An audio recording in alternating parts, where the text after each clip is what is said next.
Bişirmeye ehtiyac olmayan tort hazırladım. Doktor Mek'in kəsmiklərindən götürdüm. 3 faizli, 9 faizli müxtəlif növləri var idi. Hansı ki içində meyvələr olan şirinlərini seçmişdim. Üzərinə 380 qram qaymağını da əlavə elədim. 1 yemək qaşığı bal da əlavə edib bunları yaxşıca qarışdırdım. Tam belə bu formaya gələnə qədər qarışdırıram. Qəşəng çörəkləri götürürsüz, təmizləyirsiniz. Arada 3-4 dənə yemək şərti ilə qəşəng belə nazik-nazik doğrayırsınız. Çalışın hamısının qalınlığı eyni olsun.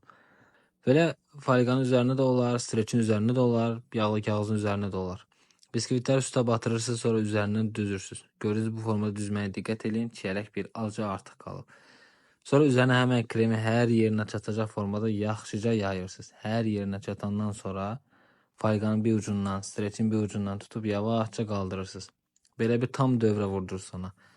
Bu forma gələndən sonra soyuducuda bir 4-5 saat gözlədirsiniz ki, krem tam canına hopsun, biraz da bərkisin. Çox ləzzətli, çox şirin, möhtəşəm dadı olan, çox asan bir reseptdir. Mütləq sev edin, hazırlama həddindən də asandır. Kimiz hamısı bəyənəcək. Nuş olsun.